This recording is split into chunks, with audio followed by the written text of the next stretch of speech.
হতে পারেন, আমি জানি না অবশ্যই এদের মধ্যে কি আছে। হ্যাঁ, এবং আমি এই কথা আমরা এটাও করি যে যারা মাধ্যমিক পড়েছে, পাস করেছে, তাদের উচ্চ মাধ্যমিকে করা অথবা কোনো বৃত্তিতে নিয়ে যাওয়া, এ ধরনের নানা রকম ভাবে কিন্তু করা যায় এবং অনেক সংস্থা আছে যারা এগুলোকে সাপোর্ট করে। আপনাদের প্রবলেমটা যেটা আমি চিন্তা করছিলাম, আপনারা তো যদি অর্ডার নিয়ে সে সেলাই করেন ঠিক আছে, কিছু বলার নেই, কিন্তু সেলাই করে যেটা হবে সেটা নিয়ে যদি বাড়ি বাড়ি যান এবং সেটাকে বিক্রি করার চেষ্টা করেন, সেখানে কিন্তু অনেক অসুবিধা আছে। কিন্তু আমি জানি এই কলকাতা শহরে এমন সব সংস্থা আছে যারা অর্ডার দেয় এবং কিনে তারা বিক্রি করে।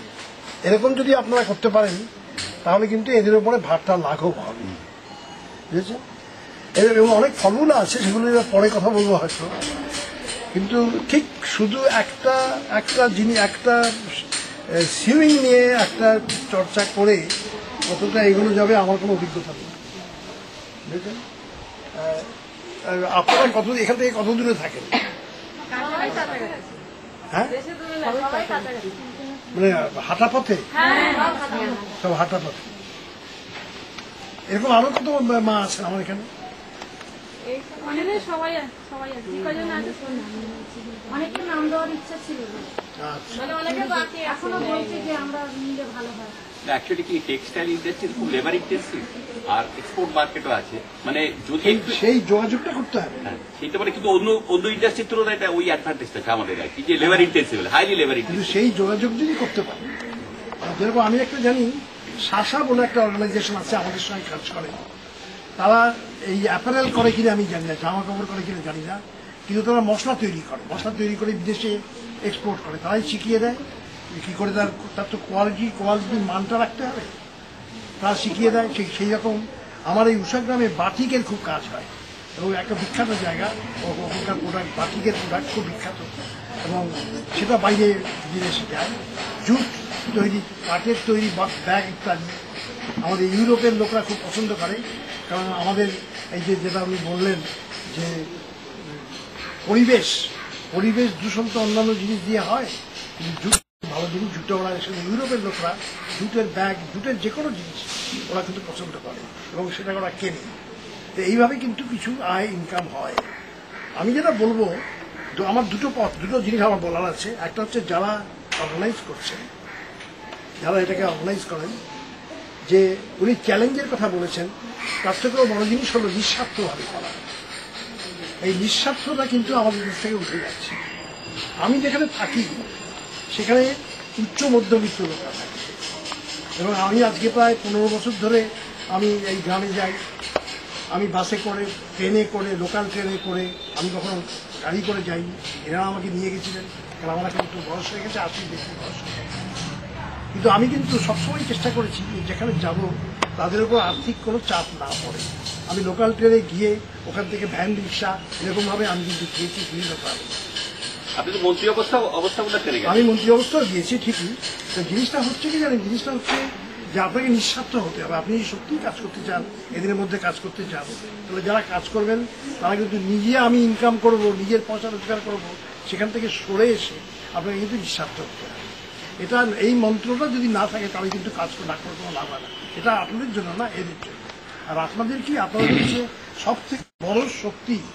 স্বামীজি বলছেন all power is within you, সমস্ত শক্তি তোমার মধ্যে। উনি ভগবানের কথা কিন্তু বলেননি, উনি বলছেন সমস্ত শক্তিটা তোমার মধ্যে। You can do whatever you like, তুমি যা করতে চাও সেটা তুমি করতে পারো। আমি যদি আজকে ডাকাত হতে চাই, আমি শক্তি দিয়ে ডাকাতও হতে পারি। আবার আমি যদি ভালো হতে চাই, আমি ভালোও হতে পারি। এটা স্বামী বিবেকানন্দের কথা। সমস্ত শক্তিটা মানুষের মধ্যে আছে। এই শক্তিটা কিন্তু মেয়েদের মধ্যে আরো বেশি। মেয়েদের মধ্যে এই জন্য কেন বেশি না, আমরা এটা আজকে নয়, বেদের যুগ থেকে আমরা বলেছি মেয়েরা ধরিত্রী। ধরিত্রী হচ্ছে মেয়ে, যে ধারণ করে বিশ্বকে, সেই তো ধরিত্রী। তা ধরিত্রী না বলে আমরা ধরিত্রও বললাম না কেন, পুরুষকে কেন আনলাম না?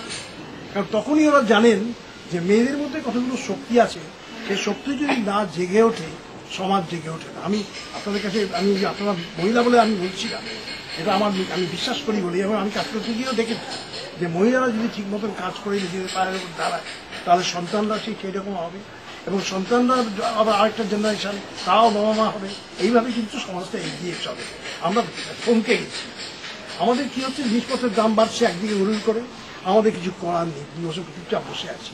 নিজেরা কিছু করে কিছু করব, তৈরি করব, বিক্রি করব, আমাদের মান, আর্থিক মানটা বাড়াবো, এই কিন্তু আসতে হবে।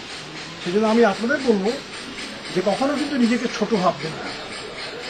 যদি অসুবিধা হয় একসঙ্গে মিলে আলোচনা করে এগোতে হবে। সবসময় যেন আমরা এগোই, পিছিয়ে যেন না থাকি।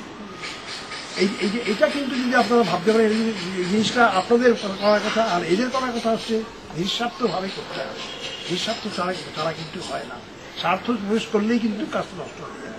সেটা আপনাদের মধ্যেও তাই খানিকটা। আপনারা একসঙ্গে একটা দল বেঁধে একটা গ্রুপ হয়েছেন, একজন আরেকজনকে দেখবেন, একটা গ্রুপ হিসাবে আপনারা কিন্তু কাজ করবেন যে আপনাদের এইভাবে কাজ করলে আমাদের আরো উন্নতি হবে। শেখার কিন্তু শেষ নেই। এবং আমি আশা করবো এই যে অ্যাসোসিয়েশন এখানে একটা ঘর পেয়েছেন, আরো অনেক আইটেম আনবে, শুধু সেলাই না, সেলাই বাদ দিয়েও কিন্তু আইটেম আছে। আমি জানি না এখানে আমরা যেগুলো কাজ করি ওনারা লিখে এসেছেন, সেগুলো এখানে করা যাবে কিনা আমার ঠিক আইডিয়া নেই। কিন্তু আমি বাটিক প্রিন্টের কথা অনেক জায়গায় বলেছিলাম। তাঁত এখানে চলে না, কারণ তাঁত গ্রামে চলে। এখানে এই ঘোড়ালেই একটা আশ্রম আছে, Shri Aurobindo institute of culture, তাদের একটা জায়গা আছে, সেখানে আমি 20 বছর আস্তে আস্তে ধ্বংস হয়ে গেল। যখনই পাকা বাড়ি ঢুকতে শুরু করলো, শহর ঢুকে গেল ভেতরে, তখন কিন্তু আস্তে আস্তে ওগুলো নষ্ট হয়ে গেল, গ্রামে চলে গেল। তাঁতের কোনো কাজ হবে না, কিন্তু সেলাইয়ের কাজটা খুব ভালো চলবে যদি নতুন নতুন ডিজাইন বের করতে পারেন। এগুলো হচ্ছে আপনাদের কাজ, নতুন নতুন ডিজাইন বের করতে হবে। মানুষ যেটা নেবে তার জন্য মাঝে মাঝে গিয়ে দেখতে হয় যে শহরের মানুষরা কি চায়, কী ধরনের ডিজাইনটা চায়। আপনারা যদি ব্লক প্রিন্টিং টাইপের যেতে পারেন, ব্লক প্রিন্টিং করে আমাদের শাড়ির ওপরে, আসলে সাদা শাড়ির ওপরে আসলে প্রিন্টিং ধরেন, এগুলো জানেন বলা, এই ধরনের আপনারা নতুন নতুন জায়গায় চলে যান, দেখবেন প্রচুর কাজ করার আছে।